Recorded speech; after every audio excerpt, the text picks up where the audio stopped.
All right. Welcome everyone to the Outdoor Adventure Commission meeting this month.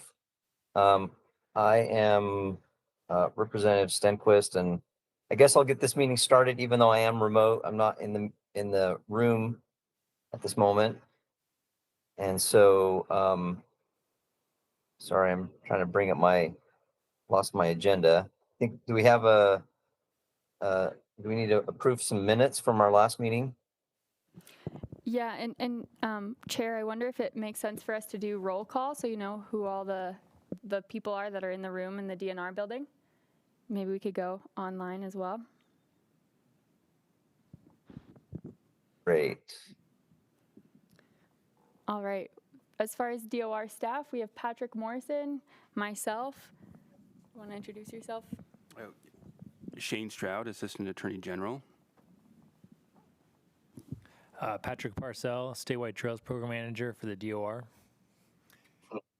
Jason Curry, Director, Outdoor Recreation. Tara McKee, Deputy Director, Grants. Kate Bradshaw, Bountiful City. Josh Van Jura, Utah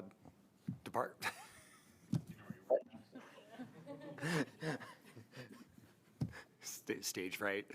Department of Transportation. Natalie Randall, Utah Office of Tourism. Jeff Hartley, representing Energy. And Pitt Gruey, Head of the Public Lands Program for All Trails. For our online folks, do we want to just go in quick alphabetical order? It's a little hard for us to see everyone on the screen. So Brandy, do you want to kick us off? Happy to. Brandy Grace with the Association of Counties. I'm Emily Meadows. I'm with the Division of Outdoor Rec.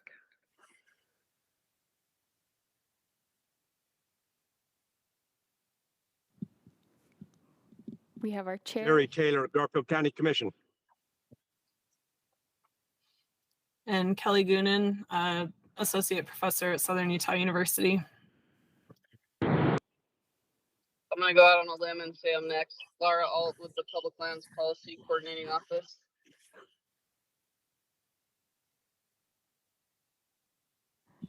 Great, and we just had one other commissioner join us in person. Do you want to introduce yourself? Sure, Scott Strong, Utah State Parks.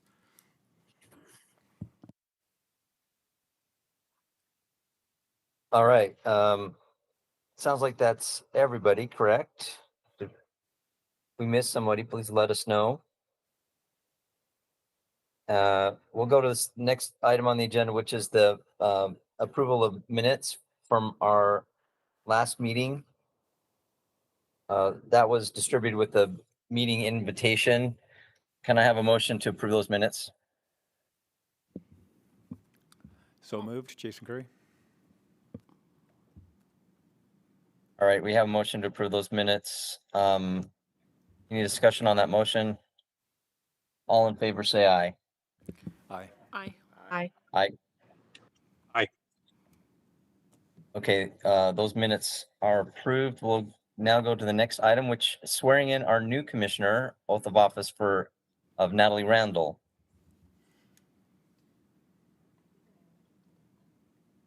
So I suppose take care of that in the room there. Based on our minutes, it looks like we did that last month. No, but I already did it before the meeting started. So Yep. That's been complete. Okay, so There was a travel conflict. I think you were mid-air last month. That's right, you that we went met. past So in DC. we've got it notarized, and welcome aboard, Natalie. Commissioner Randall. Great. Thanks so much, Natalie, for your willingness to serve on the commission, and welcome. All right, next, we'll move to the next item then. Update from the Division of Outdoor Rec. So Director Curry. Okay, thanks. And also before I start, I want to make sure we make it abundantly clear there is a birthday in the room today.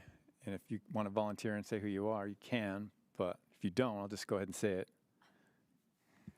It's my birthday today. It's Pitt's birthday, so happy birthday, Pitt. We were going to do a big embarrassing What- song, but no, we're not going to do that.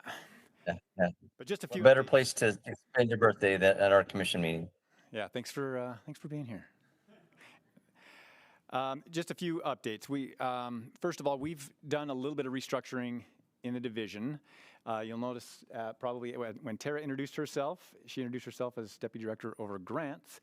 What we were finding is, partially due to all of your good work and all of the great work of our staff, grants and planning as one program, I think it just got to be really big, really technical and pretty complex in a lot of ways. So I think bigger than one person has the capacity to do. And then also with our OHV program and our Trails Crew program, the Trails Crew started out as a motorized program funded strictly through OHV dollars. So it made sense to have that supervised through the OHV program and Chase Peely, and no longer made sense to have it housed under OHV. So we created a new position. This is a recreation program director role, and that's Carly Lansche was selected as our program director over planning and trails. So under that position is our statewide trails program manager, Patrick, our trail crews, Mike Thomas, our GIS program, currently Jared Anderson, and then also a planner to replace Carly and some of the things that she was doing and moving forward there. So kind of a change. We're excited though. Oh yeah, and yeah, it's kind of a change there.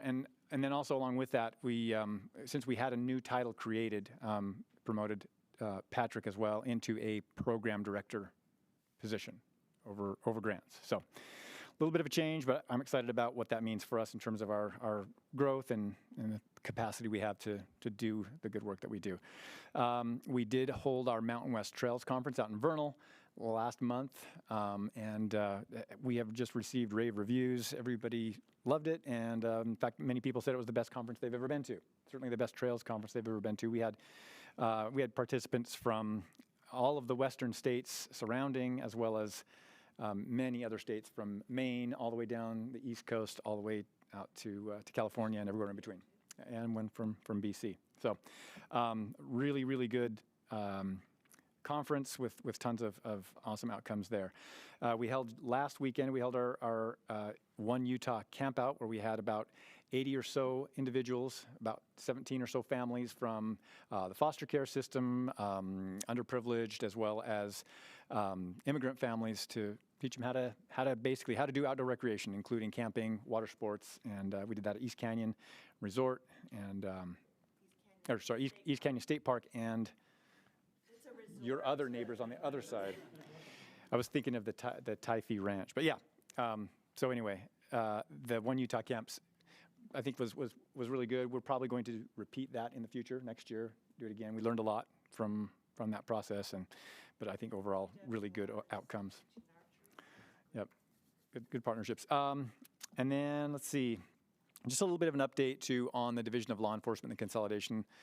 Scott and I just came from a meeting with all of the other players within DNR, with law enforcement. All of our rangers are moving into that division, both park rangers, rec rangers, the Division of Wildlife Resources, as well as officers from the Division of Forestry, Fire and State Lands. That's still on track. It's progressing really well, and I think it'll serve the divisions, all four of them, and the public really well going into the future, as that takes place January 1. So, any questions? If not, that's it. Congratulations to Patrick and Tara on their new positions. That's great to hear. Next, we'll have a Outdoor Recreation Initiative update from Patrick and Carly. Excellent. Happy to be here. Thanks for the kind words, everybody. So yeah, just to give you kind of an update on the Outdoor Rec Initiative. I think it's been going great. On our staff side, we wrapped up our grant programs, our conference, and we've kind of landed in a spot where it's like, okay, we have the momentum and the time to really push forward. So I guess maybe a quick look back at last year's projects. And I don't have anything to share. If you have any questions, please let me know. I don't have anything to share on the screen. But out of last year's projects, we have all of them under contract or are in progress in contract, like our Forest Service ones, for example. Forest Service, it generally takes a little long, to get these things processed. A lot of people are reviewing them, but making great progress there. We had the Zion Regional Collaborative. So that one we've actually, that's just a unique opportunity for us on this side to kind of work as a project manager role. And as the Zion Regional Collaborative is not, kind of an official organization that can take in money, we actually have an MOU out to them right now for review. And essentially what we're doing is we're having all the people who are party to what is kind of the Zion Regional Collaborative, having them sign on to the MOU, which just establishes us as project manager to go ahead and pursue that NEPA work on that Guacamole Mesa Trail. But, as soon as they all sign it, it's kind of like heretofore, to use, I guess, Shane speak, you will be referred to as the Zion Regional Collaborative. So, but just really looking forward to that one. I think it's going to be a great opportunity. I think the one project so far from our previous round has been that Sherwood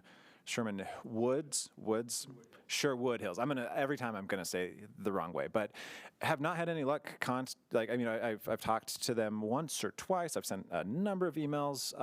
You just can't get them working with us to create that contract and get that money out. So we'll still pursue it, but just something to keep in mind there. And then the Puffer Lake property was actually pretty great because we were able to kind of pursue. This is some of the stuff as many of you know. Last year we were really trying to move fast with this brand new program, and this process with Beaver County and the Puffer Lake. We've been able. It's allowed us to think a little bit more, deliberately about getting like conservation easements and really making sure that these properties that are being acquired now and in the future with this money is going to be preserved forever for recreational uses. And so we're working through that. And then Beaver County was also able to get another grant from our division to help the match on that with the OHVR grant, our over grant. So great news. But looking forward for the Outdoor Rec Initiative, we have kind of launched our kickoff meetings for our regional councils. I think everybody, hopefully, with as much as I've talked about it, you've kind of gotten a good scope of the direction we're heading with this. And the regional councils is, I think, going to be the most important part of this Outdoor Rec Initiative. As I've said, the vision of the Outdoor Rec Initiative is to pursue that strategic plan that you all worked so hard on over the past couple of years.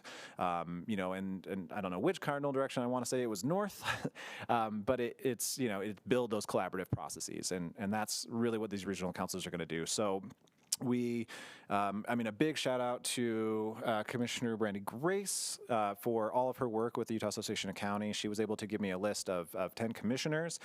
So we're doing a nice kickoff meeting with those commissioners later this week. And then we held our kickoff meetings with the Association of Government staff.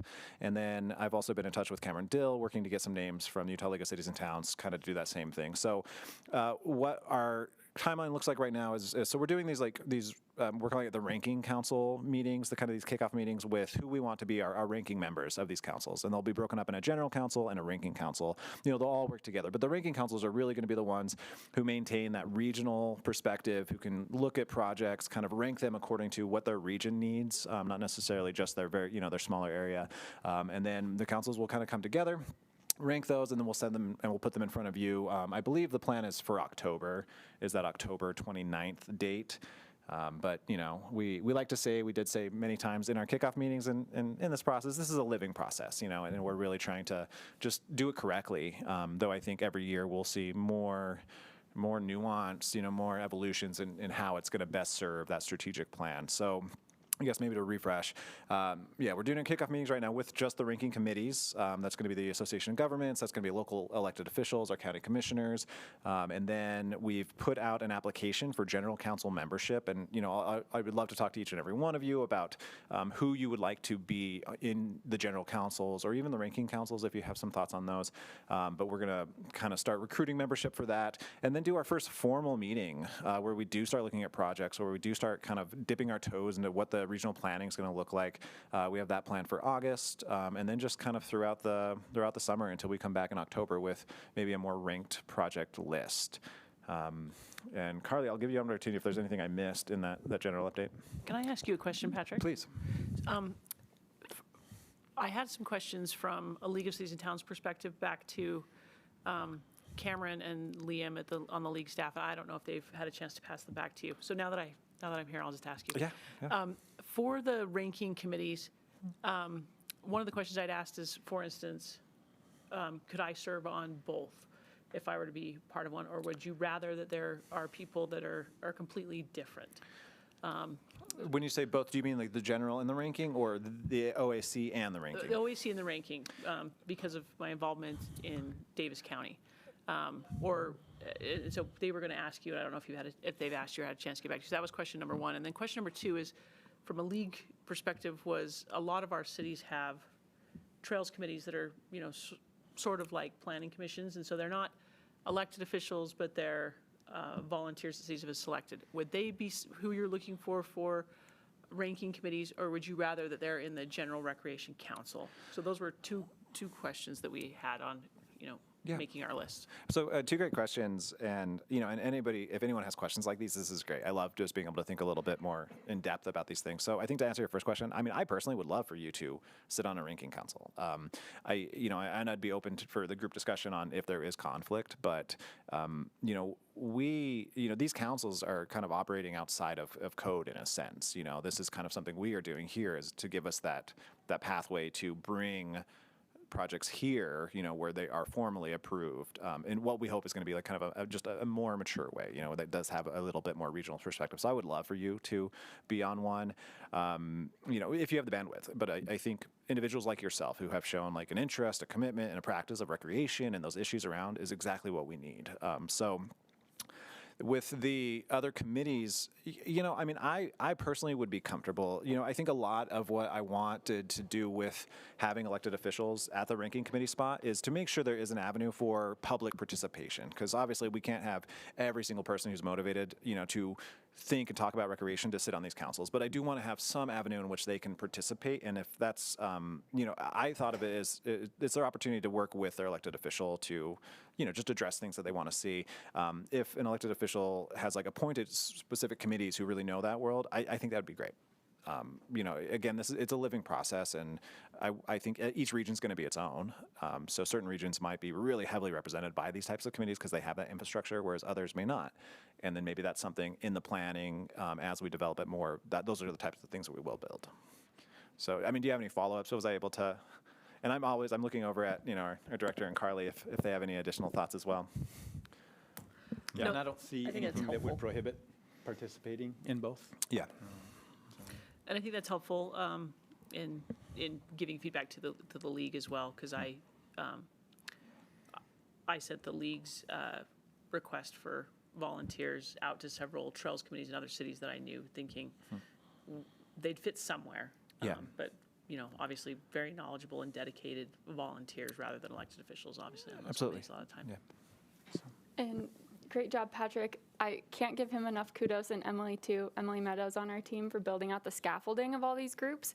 And so one thing I would just emphasize is we would love to utilize you all and your networks and expertise as well. If you have staff that would be good representatives on these councils, please share. And we can send out this.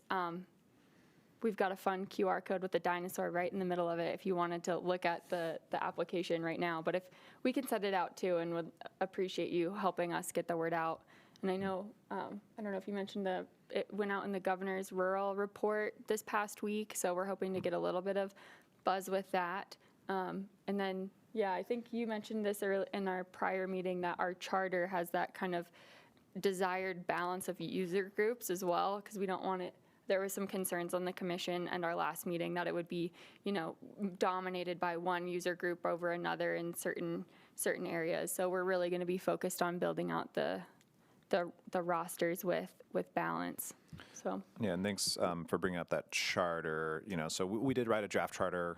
We've sent it out to internally. We did some reviews, and we sent it to all those who were going to be part of these ranking committees just for review. And it's still a draft right now, working on edits. But that's another thing I'd happily share with the commissioner is that charter.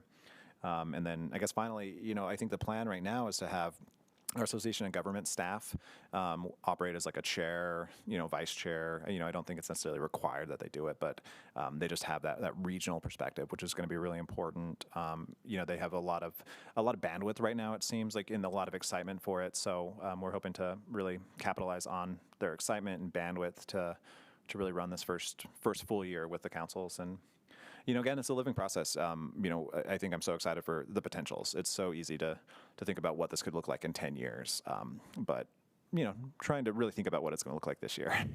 But just appreciate you all. And I would love as much input, engagement as you want with these councils, with this whole process, because I certainly have done a lot, but it's been with the whole village. Everybody's been so helpful. So. And you all better, oh. Patrick, I have a question about going back to Beaver County. When we approved their grant, it was less than the amount that was needed. Was that delta made up through the OHV grant that you talked about, or Scott Parks partnering with We voted the last county? meeting to award To additional funding supplement to bridge that and gap. was that enough to fill the gap? Yeah. So they had enough. Okay. Yeah, they were able to kind of braid a few funding sources together, and yeah, they kind of met their goal. And thank you. Yeah, and just for your information too, how we've decided to structure this, and thanks to all the research from Shane and the team, we went through several different options, and the way we're going to structure situations like Puffer Lake and like Sherwood Hills is through an easement. I don't know if I would call it a conservation easement because it's going to be very, very different than a typical conservation easement. We're going to refer to it as a recreation easement. So it'll basically preserve that public right-of-way for recreational purposes, especially in a place like Puffer Lake, where not only do we have ORI and Outdoor Adventure Fund dollars going towards it, but we also had OHV dollars. So in order to make sure that in the future that there's not some error made that would change the use of that land to preclude or exclude OHVs, I think that probably makes the most sense for us. So we're, like has been said, we're working on the Puffer Lake contract. That one's pretty much ready to execute, and yeah, we'll be open to wherever Wellsville City is on the Sherwood Hills one. And then Patrick, do you think this is the right spot to maybe talk about the other possible ORI projects? Yeah, absolutely. I guess what we've maybe not so creatively called our sixth region. Yeah, our DOR kind of statewide region. But yeah, I mean, if you want to introduce a few of those projects and. Yeah, so there are a few, and I know we've hinted at a few of these, and we're going to at some point, and depending on how and when we get good cost estimates and good plans put together for a few different larger, statewide significant projects. We've talked about the North Wash boat takeout on the Colorado River, right before Lake Powell, which is a huge public safety concern and a huge barrier to rafting recreation, whitewater recreation on the river. And we've got, let's see, American Fork Canyon. This is kind of a newer one. There was a major washout of the upper road in the narrows of American Fork Canyon, making it unpassable and cutting off a lot of access to outdoor recreation up there in the upper extent of American Fork Canyon. So the Forest Service and Utah County are interested in finding a solution, either rerouting or repairing that road. And we have no idea which of those options is most likely, but that's one that we've offered to approach the commission about to potentially fund whatever solution we come up with there as well. And then there's a third one, which is the Emerald Lake Shelter. So if you've ever hiked Mount Timpanogos, there's an old Quonset hut shelter structure that collapsed a couple of years ago. Would love to be able to see the Forest Service rebuild that for public safety purposes mainly. It's a main hub and staging area for search and rescue. It's a little bit of a shelter in case there's inclement weather for people that are trying to summit or hike Timp. And we also made the offer to approach the commission about that potential funding too. So those are three that are pending. We don't have an official request at this point, right, for any of them, but probably, hopefully, by our next meeting, we'll have an official request. Any additional context or clarification? Yeah, no, I just say, we get approached by a lot of projects like these, and we're never going to want to bring anything in front of the commission unless we have an actual a budget estimate, a scope of work, that we actually know what the plan is, and like this American Fork one, it fits well within kind of the statewide, this road in particular, it's called the Narrows, but just, had kind of sloughing from the top, it's just kind of split access coming from, two sides in half. We use it on a staff side for grooming. There's some search and rescue issues by it being kind of inaccessible in that sense. And, I think the initial estimate I heard could be around like $350,000 to $500,000. But again, like we're not going to come to you until we have like estimates and things like this. But, I would just say as we consider, this kind of statewide DOR region, these are the types of things that we're hearing and identifying on our end. So, Yeah, thanks.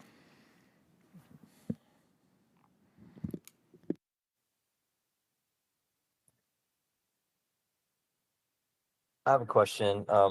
With some of those ORI projects, particularly where we're talking about putting some state support behind areas that are currently managed by the federal government, I just wonder if, as part of those agreements and contracts, if we could have some sort of,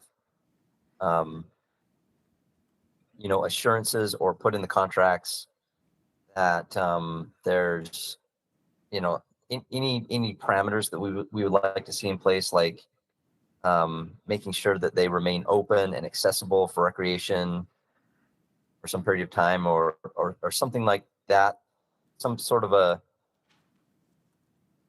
acknowledgement from our federal partners that that this money is going to be well spent for future use by residents, basically. Yeah, I think that's a good point, and I think I'll make a note of it, and we'll include that question in all three of these and in future cases that involve any work and any state money that's put to work on federal land. So thanks. Yeah.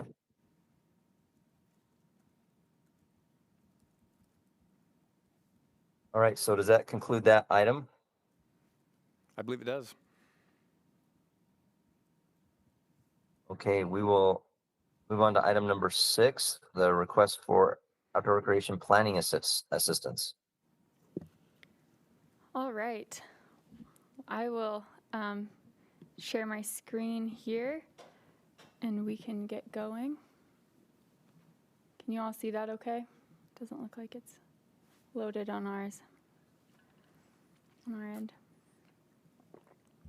Let me redo that. It says I can't share my screen even though I just shared it. Okay. Well.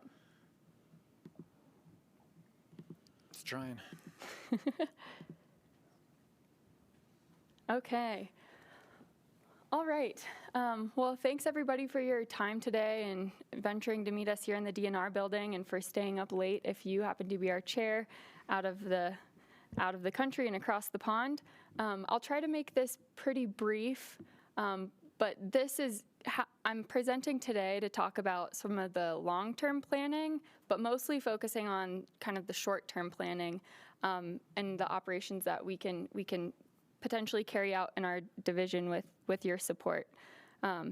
So to piggyback off of what Patrick just said, as a commission and an entity, we have, for the first time in Utah's history, the opportunity to do some long-range planning for strategic recreation investment and really aligning regional vision so that we can help not only protect some of this funding that the legislature has bestowed upon this commission to really be responsible for, but we can demonstrate how it'll be used in the future and for what, so that we can know if we're meeting the needs of all the communities that we have across the state, and we can work with some of our federal partners and different agencies, and we can have kind of clear marching orders throughout all of the regions in the state. So with that, I want to say, we're not going to talk about this today, but I just want to say this as planting the seed for future conversation. I think we'll probably come back to this in the fall after we tee up our regional councils, so then we can figure out what it'll look like to develop some of those strategic plans for each region, so we can really figure out how to best utilize some of the funding that we have available here. And please feel free to interrupt me if you have questions. So I'm going to first start by talking about one of the programs that I've been in charge of since I've been at the division, which is the Outdoor Recreation Planning Assistance. And if any of you have been worked with the Park Service. They have a very similar program called the Rivers Trails Conservation Assistance Program. And we basically copied and pasted it here into the state as kind of a stateside way of providing technical assistance. So there's never been any funding that has been utilized through ORPA. And it's basic, I'll talk a little bit more about how it's worked, but it's basically been my time trying to support communities throughout the state in a variety of different ways. One of which was an application. So we're used to running grants. We've got a really well-oiled grant shop. So we had an application where communities would apply. We would select some of the communities that seemed like they had the most potential or needed the most help to work with them. And then we also offered mini consultations. So basically just having an open door all the time for communities that need help, want to connect to other resources or need ideas, don't know where to start. We've got a pretty big community kind of planning resource folder. So I just send people examples of trail committee bylaws or an ordinance example for trails bonus density or whatever it is when people are trying to navigate some recreation challenges. And looking back on 2023, I thought it would be an interesting thing to just kind of take a snapshot of what we've done and how we could really bolster and expand the support that we've been able to provide communities. So one of which is working with Uintah County on vertical trails, and then Wayne County working on with the town of Bicknell. And I tried to, this isn't a perfect number, but I tried to count how many mini consultations that I had with communities, and I had about 37 over the course of the year. There's probably ones that I didn't capture, and it's not a totally perfect way of trying to track time, but I tried to figure out how many communities is this program serving in its current method, in its current operation. I did, because I used to work for Cache County, I did some work helping the city of Richmond develop a trails master plan right when I started. That was before kind of officially launching ORPA. And then you can see just the different counties here. So in total, there's 19 out of the 29 counties. So about, two-thirds of the state or so. And then looking at, how I divided time with project coordination, mini consultations, plan development. I went down and hosted a workshop for Iron County at one point. We talked to them about some of their goals for parks and recreation and open space, things like that, and tried to facilitate a good discussion down there. But they weren't selected for a project in 2013. So any questions as I zoom through some of these? So I'll talk a little bit about Uintah County. This picture, I think, demonstrates really well the power of planning, where you need restrooms and access, and you want to have a good system involved. And so with this one, we really focused on working with the county and the local climbers there, as well as the special services district that they have focused on recreation. The climbers kind of knew what projects that they wanted to focus on. A lot of them were on federal land, and then one happened to be on county land. So we kind of sunk our teeth into this one. It's called the Remember. I'll show you pictures in a second, actually. But we really sunk our teeth into figuring out, okay, how can we get everyone on board so that we can move forward with this project? And it was a lot of meetings with the county and the special services district that has an MOU over the land, and there ultimately needed to be a change to the state statute before the attorneys would say that bolting the route was feasible and okay for them, liability-wise. And it ended up with a partnership with the Salt Lake Climbers Alliance, as well as a little bit of grant money through UORG. So they're bolting routes this spring, which is really exciting. So a small little success story. And this is a photo or some work that I did to kind of show to some of the county commissioners and the special services district of what the crag could look like if it was developed. So we did some scenarios because there was a lot of concerns with the road and speed and access and things like that. And my purpose for bringing you through all these projects is just to show kind of what recreation planning really means and looks like. and how we can really bolster out what we're able to do with my request that I'll make in a second.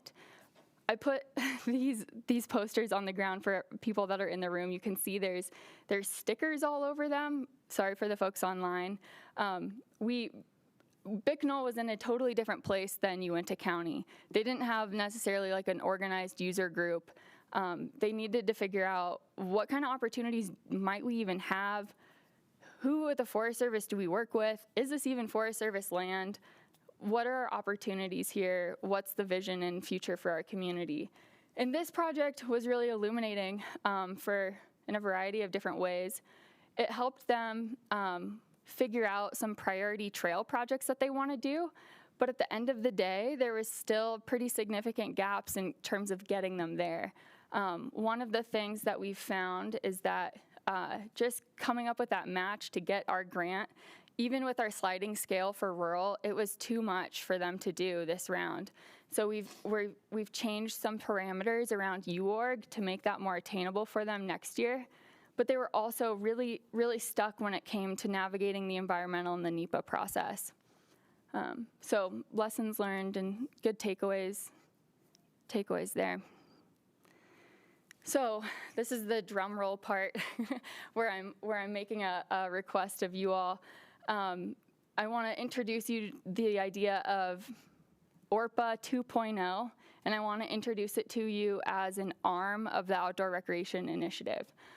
So I looked through all of our strategic plan, and I tried to hit on what objectives would we really be hitting with this.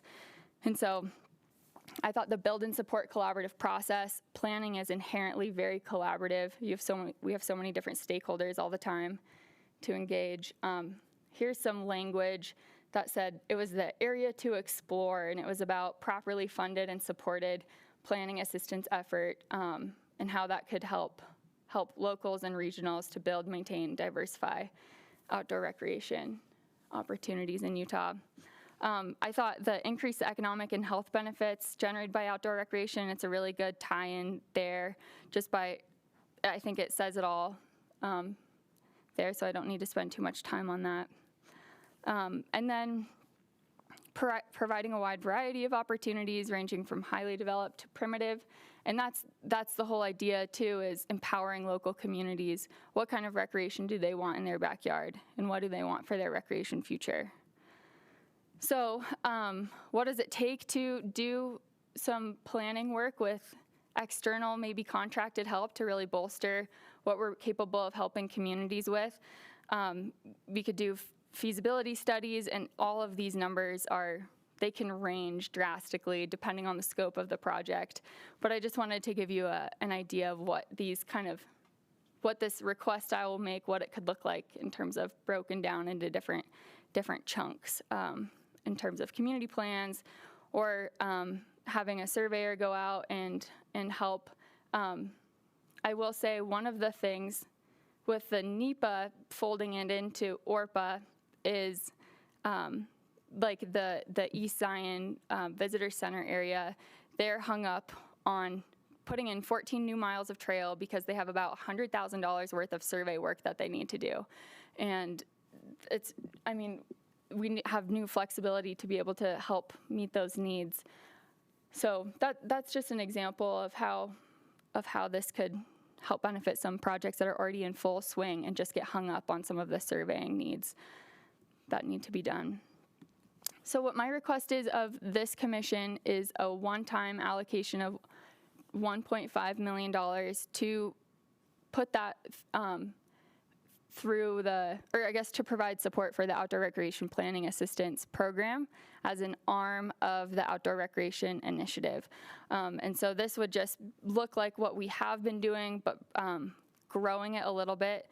This is not asking for staff salary support, really just focused on earmarking a bit of dollars so we can do an application and focus on some of those really local community needs for planning. And so at the same time that Patrick will be, and we're teeing up these regional councils, it'll help some of those communities get ahead so they can participate at that regional level and have their own vision so that they can come to the table and say, this is what we want, this is what we need, give them some of that leap forward. So that's really my pitch to you all at this point. I did another slide here about how this could look. One of the things that I was going to say, I think that would be unique that we could provide is additional technical assistance from some of our staff time and oversight. We could pull from our OHV program manager or our boating program and really help be involved in some of these planning processes throughout the state so that we can further the knowledge and the industry and help it grow. It's super easy to get a consultant for a civil engineering project, community planning, but recreation is kind of this budding industry in terms of consultant work. And I think that there's just so much value that we haven't really tapped into yet.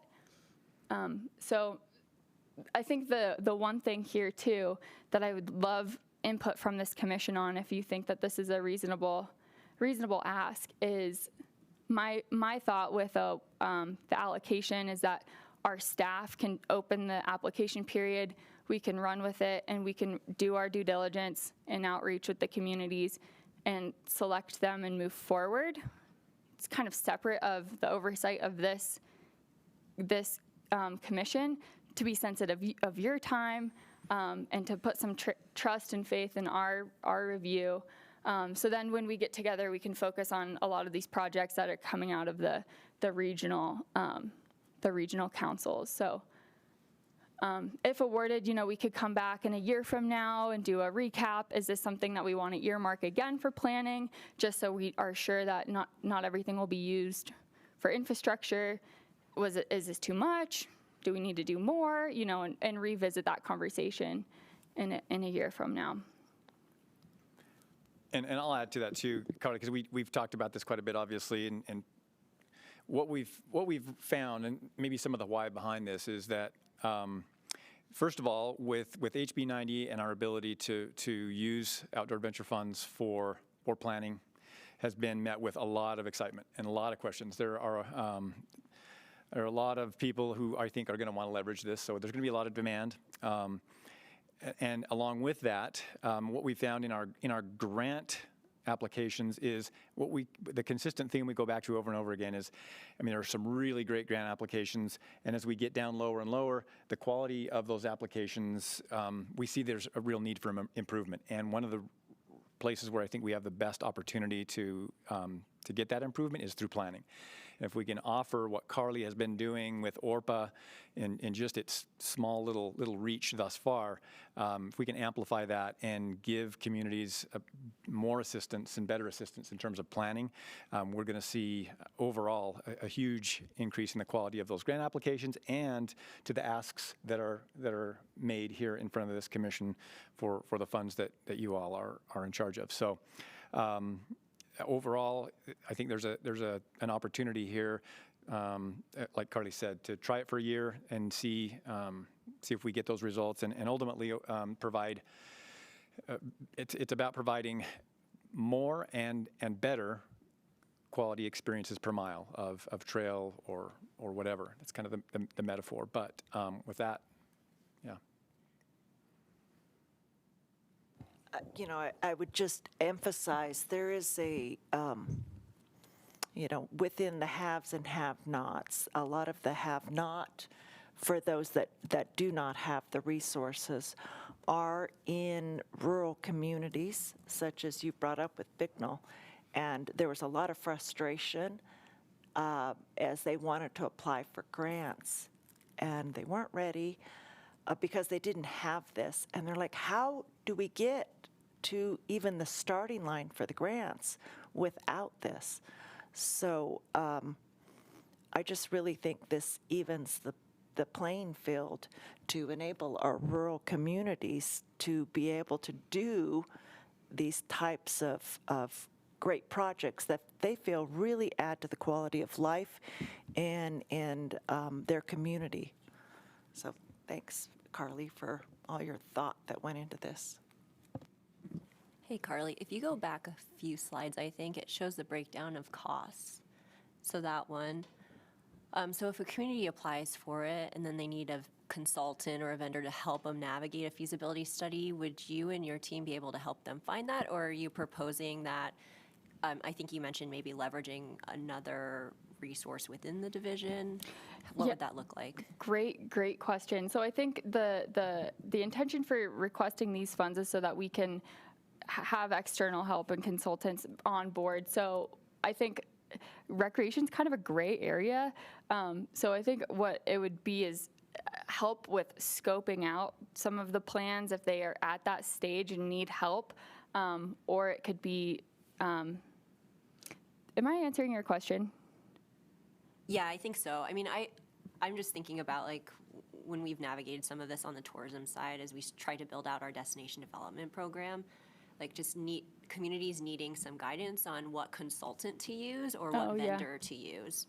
I see your and question. Just what that looks like. I mean, because I think so far they've been able to leverage your expertise as an individual, but staff member, and you're one person. And I imagine that there's many rural communities that are going to come to the table and say, we need this resource too. And that's too where we can select vendors and kind of work and run. So basically, we would receive the invoices for the plans and just go directly that way and kind of simplify it in terms of that sense. But I was just actually on the phone with Zinnia Wilson with the Salt Lake Ranger District right before this meeting. And I was asking her just kind of the details and the mechanics behind the Tri-Canyons Trail Master Planning effort that's currently in full swing. And it was illuminating. She was just talking about like how the forest is the project manager, but Salt Lake County is writing the checks, and there's also 3 different other processes in the background where money's going this way and that way to fund certain staff that are supporting it, and it balloons a little bit. But I think that would be our role to really simplify, where the community has the steering wheel. We are there as support with guardrails and having just the direct payment essentially for those services and providing as much oversight as is needed.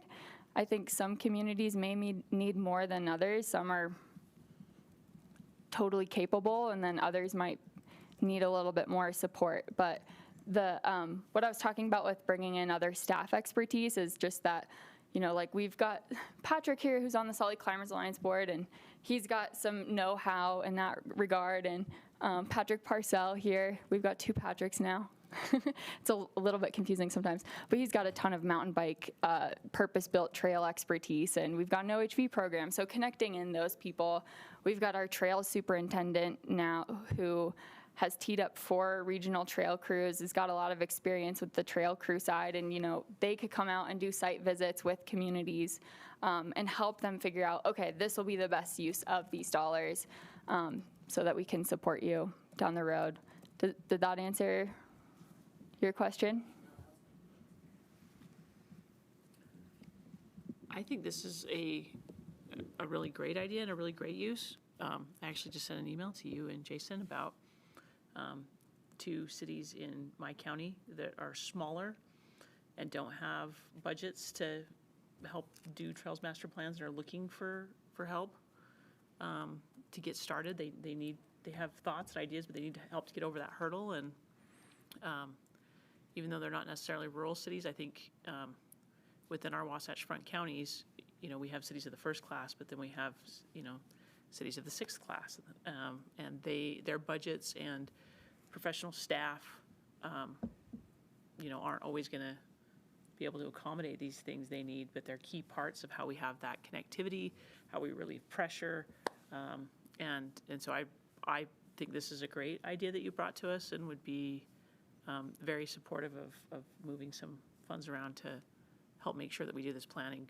Good planning gets us to great projects, and it helps, I think, relieve frustration when people are applying for the grants. I think of the great work Tara did years ago with my city when we thought we were ready to submit, and we actually weren't. We needed another year and a little more polished our proposals, and then we were ready, and then we were able to receive a big grant that helped get us launched. But sometimes they don't know what they don't know, because I do find as well that it's an emerging professional space for consultants, and so not every city, and I'm sure our counties would find the same thing in their areas aren't able to always draw these down.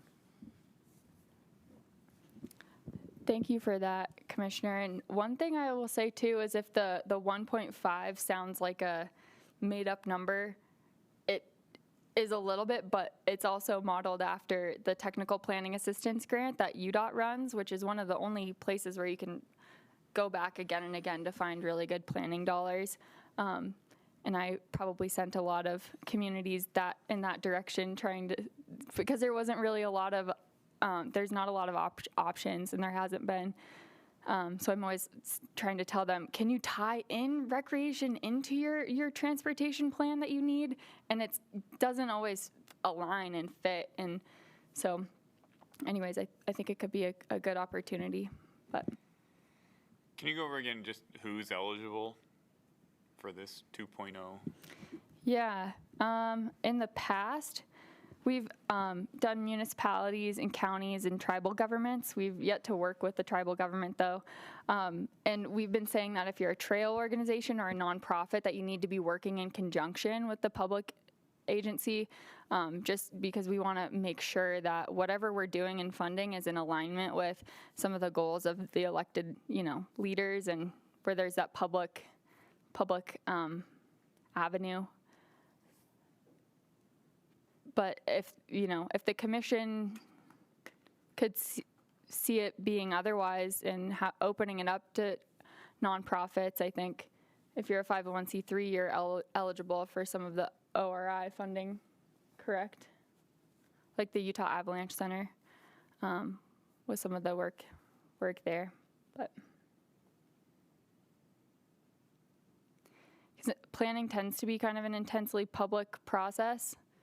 So that was the original thought. I think it makes sense to have a tie-in with some kind of government, whether it's at the local or county level.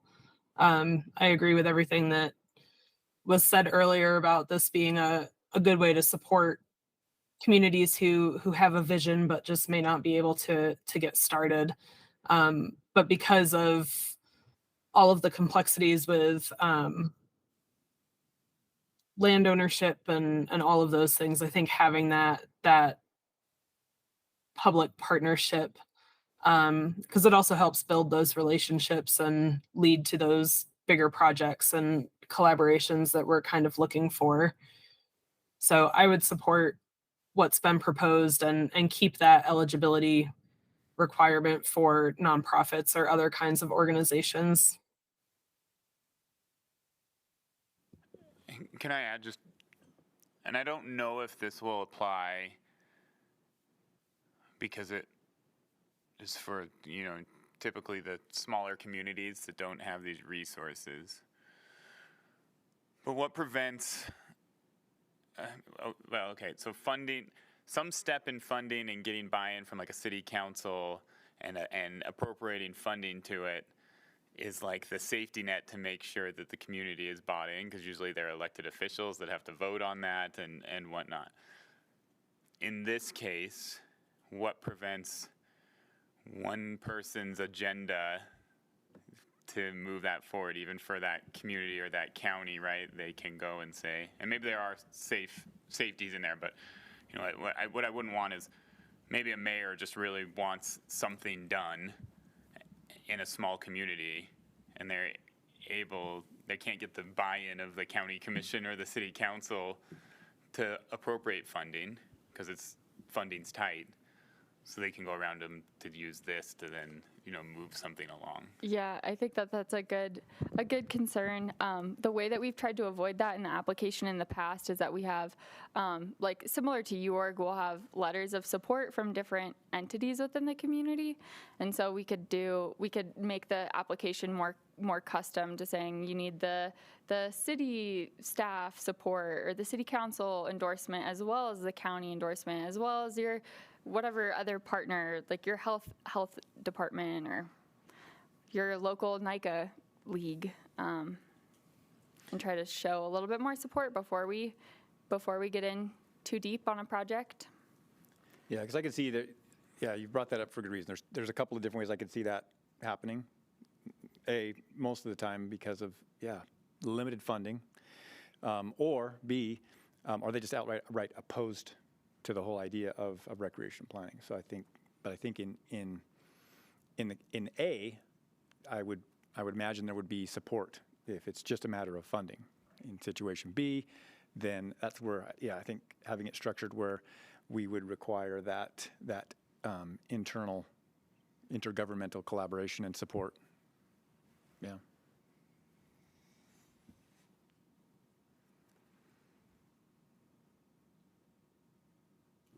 Are there any other thoughts? So I assume that this is an introduction and open for questions and further questions, even after this meeting, that we're not taking any action on this tonight.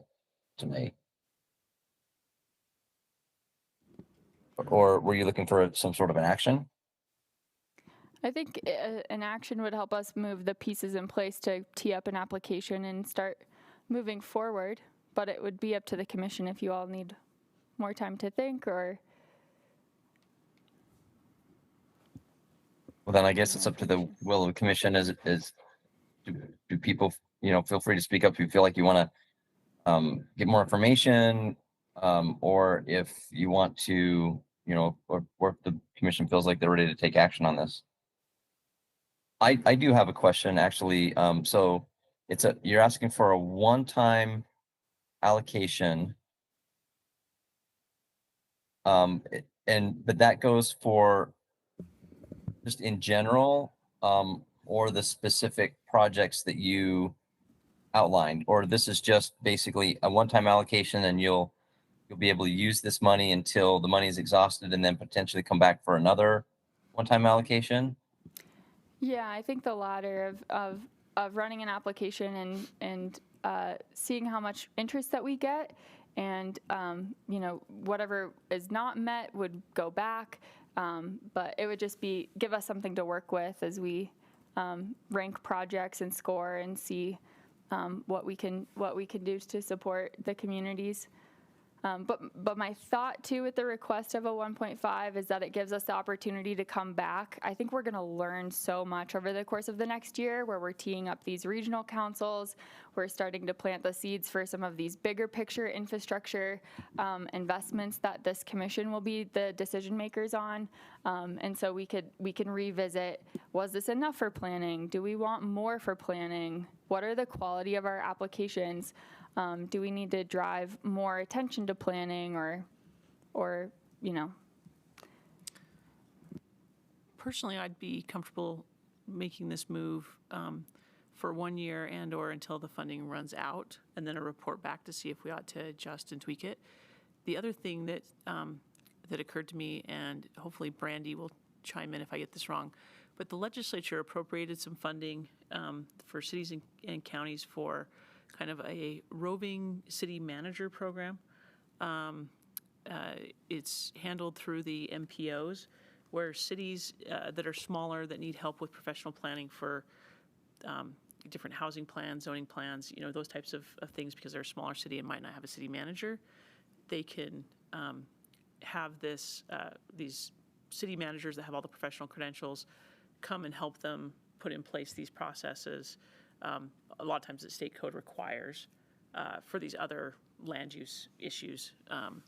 And it would be probably really great if we made sure those organizations were aware that this exists, so that those roving city managers can know that this is also an opportunity, when those smaller communities are seeking professional expertise.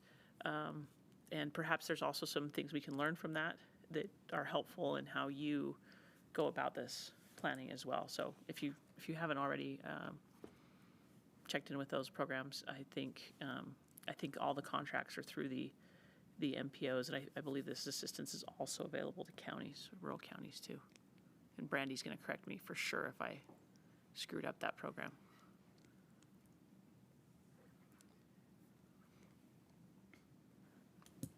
Commissioner Taylor, this is Tara McKee. Speaking from your perspective, would this be helpful in your county? Absolutely. I couldn't agree more. We need stuff like this to help us move stuff forward. Can I add one more? Red flag, yellow flag. I'll just call it red. I'm supportive of it. I'm supportive of this trial and this amount, and we give it a go. One thing I would also want to monitor and watch from a standpoint of our commission, and from experience on grant committees and things like that, that our hands don't get tied to funding projects because this has been funded. Does that make sense? So a community comes to us, uses the ORPA money, they make a great recreational plan, but what if their project isn't good enough to get past this commission for funding or the grant committee and the UOR committee?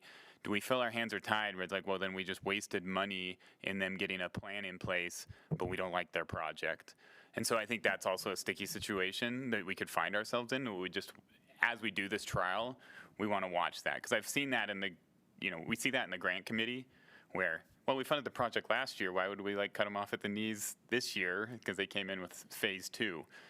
Is this a pre-phase that then becomes something we have to fund phase by phase no matter what? If they get this, then it's kind of a green light through multiple projects. I don't know how we manage that. And in most cases, I don't see it being an issue because if they're going through this process, they are getting a proper plan in place, which is what we want. And, that leads to good projects typically. But again, don't want our hands to be tied to say, well, we feel like we have to fund this thing because we already gave them, $100,000 for a plan, and now we're leaving them high and dry with a plan and no action.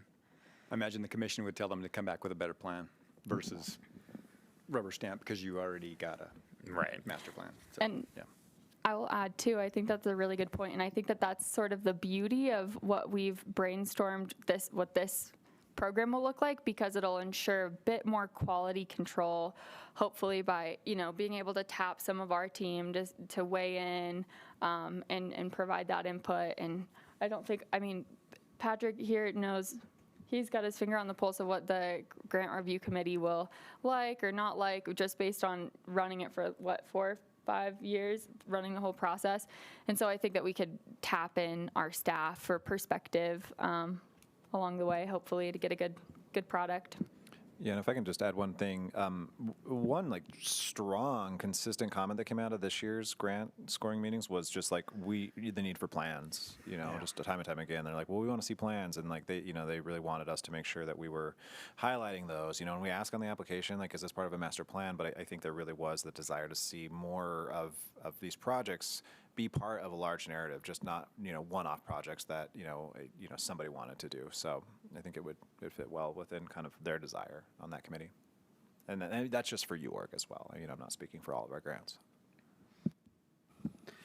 Carly, if you start this process and you support one community, are you obligated to support all communities that come to you?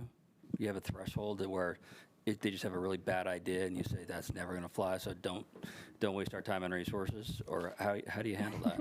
No, that's a super great question. I think communities are at different places too. So part of the project screening that I had for the ORPA applications was that they had to meet with me first before they could submit their application, because then at that point I could say, this is not going to be useful for you, look over here, and really help them kind of do that initial screening of if there's a better fit for next steps. And so I think that it would probably make sense to do some level of due diligence with that, where communities reach out to us and we kind of start having those initial scoping conversations early on, hopefully before they even apply, so we can say, not a good fit, or this is spot on, exactly what we're looking for. Have you considered this? And try to morph their goal or dream into a better fit to develop a plan that'll hopefully have teeth and not, the goal is to have plans that have teeth and lead them to grant applications and projects that appear before all of you. Can I contribute to this idea that Jeff has raised? I do think I want to, give you some flexibility to see how this plays out for a year. But I do think he raises a good point. And so maybe you had a slide about, I think, going one, nope, go the other way. Maybe this one. It would be interesting maybe based on these different menu items of things that where assistance may be given, to think about the dollar amounts and the size of the community, whether they're able, maybe a community says, look, we really would love to do a feasibility study, and we can, we've set aside $5,000, but it looks like it'll take us at least 30. So maybe as we go through this first little bit, you're thinking about what criteria you would help develop about who can access what types of things, whether they have to show some skin in the game, whether it's, communities of a certain size or class can access the full menu, and mediums can access a certain segment, and some, a bigger community can only access, something that's a little more limited, just to stretch the resource further. So I think Jeff's point is really valid, but I do think having some flexibility to figure it out for a while to see what comes up. I mean, maybe you'll find that the thing that gets asked for the most is help with the NEPA process, and not as much feasibility studies. And so I'd hate to put too many restrictions on it while we're still figuring out what the demand is, to make sure we get good plans. Yes, thanks, Kate. I agree with that, actually. And I'm sure that what you're asking for is a year to see what happens, right? So you come back in a year and say, here's what we found. And, if you could have an abuse of your system where somebody has a really bad idea to put islands in Utah Lake, and that's a huge NEPA process, right? By the way, I was involved in that. So. Wow. But you got something that swallows up your entire budget and all of your time, and it has massive, amount of time and energy that takes away from everything else. You'll have to come up with some type of system to filter through bad ideas and worse ideas and good ideas.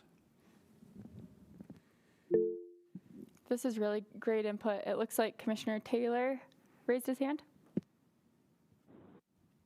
Yeah, can you hear me? Yep. Okay, I'm just wondering with this program, I mean, if you didn't do it, where does that leave us? But I honestly believe by doing this program, it'll help improve things and actually make our boat go faster in this whole process. Picking out better programs and moving us forward.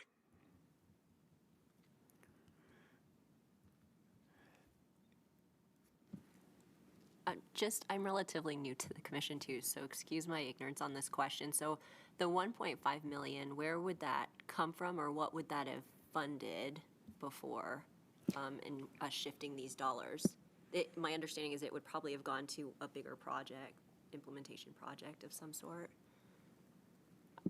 I saw you come off mute, so. Sorry. Well, yeah, the Outdoor Adventure Fund. Okay. So and that's the money that this Right. body is responsible for. And I think we have somewhere in the neighborhood of 35 million that is currently appropriated to the commission. So yeah, I guess you are correct in your assumption that would, if it didn't go to this, then it would go to one of the project presentations that approaches the commission in the future. I think that's where I think I agree with what Commissioner Taylor is saying then. Like 1.5 in the grand scheme of things of that 35 million is relatively small, but at the end of the day helps significantly in ensuring that we are doing the right thing with these dollars as a commission in awarding them to grant recipients. So would be supportive of it. If I can add too, I think the folks at the Division of Outdoor Recreation have some a good deal of expertise in administering grants. And I think in one of the earlier slides, Carly had that there would be an application period. So my understanding then is this wouldn't be just communities coming and, projects would be vetted, kind of on a first come, first serve basis, but there would actually be that application window. So maybe only 5 requests come in, maybe 25 requests come in, but then that's where the Office of Outdoor Rec folks can sit down and look at, were they majority NEPA, or did they kind of cover that full scale? And I trust Patrick and the other folks involved to put together an application that kind of weeds out some of those ideas that maybe are not projects that the commission is looking to support. But I agree with Commissioner Taylor that this would be a huge benefit, especially to smaller communities with limited resources, and to rural communities who have that vision and just need a little bit of help either getting started, or a lot of, especially with the NEPA, they already have those feasibility studies and plans. It's just completing that NEPA process to actually be able to, put shovels into the ground, so to speak, and start building what it is that they've been working toward.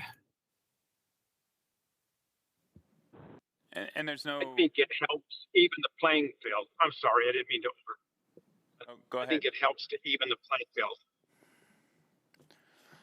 And I was going to say, there's no restrictions on the property, the land manager type, where the projects or the plans could happen. Because I see, honestly, like our communities that have the most maybe need for this are in the counties that are majority federal lands. And so we want to make sure that, some of the hang up of maybe helping their economies is that the federal government can't get through a NEPA study in a decade. So, like, can we get through that? Does that help to do that? Mm-hmm. And so then they can help to, at least bring some kind of attraction or, economic development or whatever as part of that as well. I was talking to Chelsea Felipe with the Forest Service, the Salt Lake Ranger District, just before this, and she was saying that the whole Tri-Canyons trail master planning effort would not have been possible without the support that they've received from Landmark Design, which is the firm that's been helping them run, that they've selected for the project. And she said that the beautification of information was just invaluable in terms of communicating with their stakeholders, but it made it feasible for them because it's not an extra burden onto their staff, because they can just help with oversight and managing, but being able to sub out different surveys that are needed for NEPA or what have you throughout the process has been really beneficial, is what she was telling me. You had a two-part, So if a community, so let's say it's a city council or a county commission or something that's owning this, but the project is all on BLM land, there's no issue with a plan happening. And I shouldn't say the project, but the plan, their master plan. So that plan, because every community will be in a different place. Maybe they've got an awesome rec staff who's like, let's go and run with that land management agency, or maybe there's some tenuous relationships. I think it's inherent to think that the community plans, like a big part of that is facilitation. And so it could be a little bit of a gamble if the federal land manager's not on board, but it could also be that avenue to have that productive conversation and start to bring in kind of that facilitative support that can help them have a civil conversation. I know there's some deep-seated issues with certain communities and the way that some of their neighboring lands have been managed. So it can be good to bring people to the table, or when they're at the table already, it can be the carrot at the end of the stick that lets them kind of feel like, okay, this is not just going to absolutely burden me and my workload. Isn't there also some chicken and the egg elements too? I was thinking cart before the horse. Yeah, I just want to see if we can work in a few more. Because I think sometimes you can't take something to a public lands agency until you have a plan. Like you have to have something that you can say to them, do you want to enter into an MOU with us to do something like this? And we've put some planning and some resources into it to show you what we think it would look like and how it would connect with other local resources. And we'd like to take it to the next level, but we're not going to take it to the next level until we have your buy-in, federal entity. And the federal entity, I think, if it's just something that feels like it was sketched out on a napkin, is going to not take it seriously either. So to me, there could be one of the levels of something that a community could apply for that would get to that stage, because there's so many stages if you're dealing with a overlap of different types of lands and a city and a county and different things, that you have to get through these.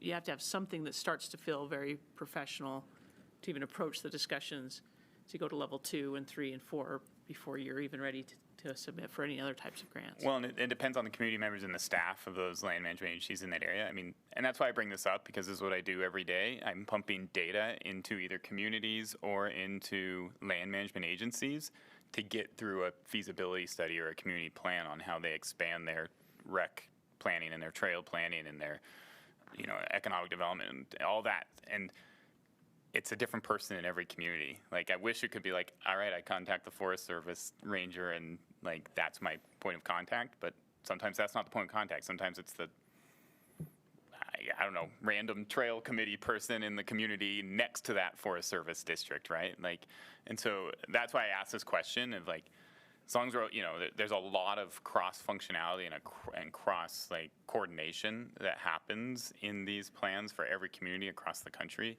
And, it's sometimes hard to identify those people that can be the hub or the driver to do that. And so, I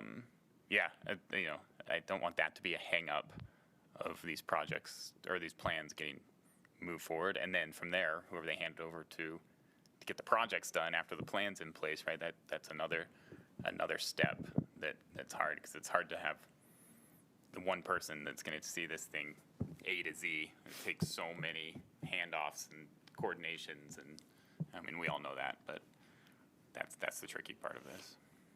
And to that point too, I think that having our ear to the ground as staff and helping really oversee where these funds go, it'll help us, and we already kind of do this as a team, just being so involved in different communities around the state, is that we will have an idea for the precedent of what worked here and why can't it work there. You know what I mean? Like the Wasatch Cache, for instance, the Slate Creek Mountain Bike Trail, that's the first directional mountain bike trail that it went through NEPA. It's, it's great. But when I was working with another ranger district of the Wasatch Cache, when I proposed a directional mountain bike trail, I was met with capital H-E, with a hell no, basically. That's not happening. But I was able to say, well, what about the Slate Creek system? They did it here, and it's the same forest. And, I think that we can try to empower some of these communities to, like, really kind of push the needle when some of the staff isn't budging. And being able to just have, like, credible professionals that are working behind it, I think, is way easier to greenlight something if you're a land manager. And you've worked at the forest, so you could probably chime in on that. If it's a well-oiled machine and not the back of the napkin, someone's like, I want to get up to that peak, and they're just like really excited.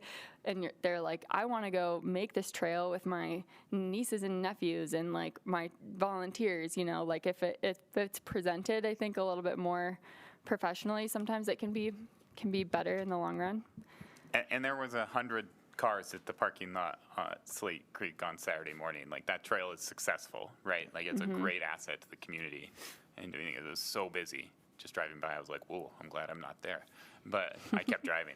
But again, and I don't want to say this to poke holes in your plan. Like, I'm supportive of this, and thanks for answering the hard questions here, because I think that's the role of this commission, is to ground truth this a little bit and see how we can make sure that it's really effective for the communities. So yeah, if you're not poking holes now, we would find out later where the holes are, and I would rather find out here now. So I really do appreciate, I made several notes here of how we would make this work if it were to be approved, including, good filtering system, some good checks and balances in place to help us from that cart before the horse and everything that goes along with it. So this, to me, one of the parts I'm really excited about is Can't remember the name of the outfit that's helping with the Tri-Canyons master plan, but Landmark design. Landmark Design. So I mean, I think there's a market for these services out there that is still here in Utah, not tapped to its full potential. I think this is, I mean, that's where a lot of these funds would go, is to get that market developed, and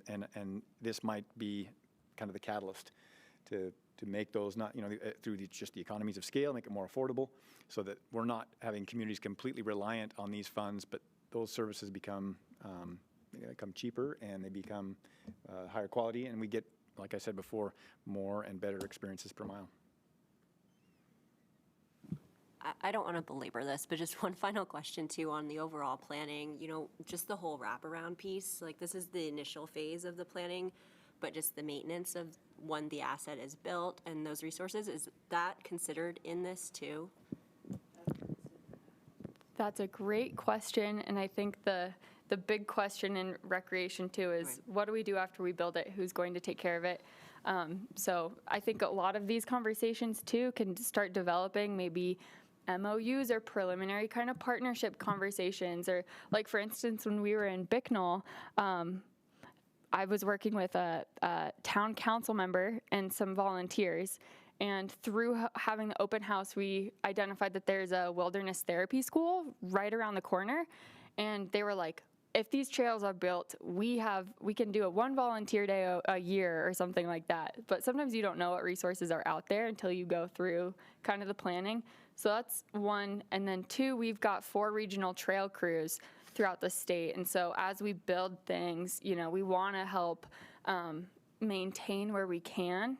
Maintenance is always the big lift. But yeah. I think you should require anybody that takes funding from this. This is my recommendation for a feasibility study or a community plan, that those 2 have detailed long-term maintenance plans into it and estimates of cost. So the community sees that right off the bat.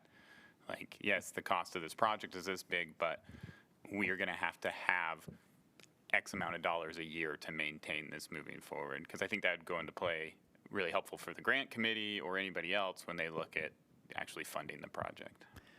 Yeah, I think that would be a required element of any good plan. So absolutely. I also just want to say thank you so much. These are really great thoughts, and I'm really grateful to have some holes poked in this so that if we do move forward, that this can be really, really solid and supportive.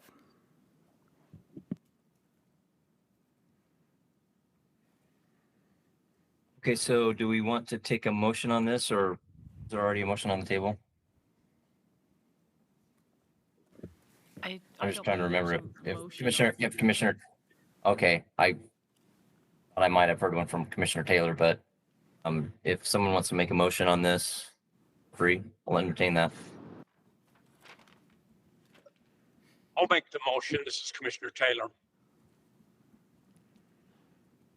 All right, and so I assume the motion is to approve this request for 1.5 million of one-time money to go toward this program. Yes, to move it forward. All right, do I have a second on that motion? Second. We've had some really good discussion, but is there further discussion on that motion? If not, let's go ahead and take the vote. Somebody want to? Let's do a voice vote, and unless we need to take a roll call vote. All in favor of that motion to approve this request, say aye. Aye. Aye. Aye.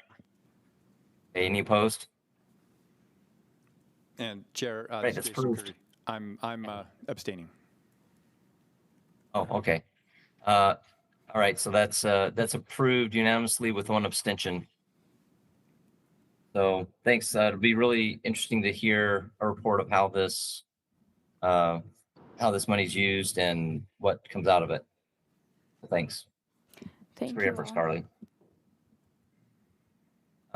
We have one more item, which is to take public comment. Do we have anyone from the public, either in person or online, that is here to make public comment?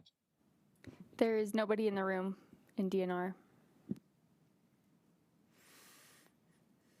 And I don't see anyone online, so with that, I'll entertain a final motion. Mr. Chair, motion to adjourn. All right, we have a motion to adjourn, which I appreciate because it's past my bedtime. Thanks, Chair. All in favor of that motion to adjourn, say aye. Aye. Aye. All right, we're adjourned. Thank you so much.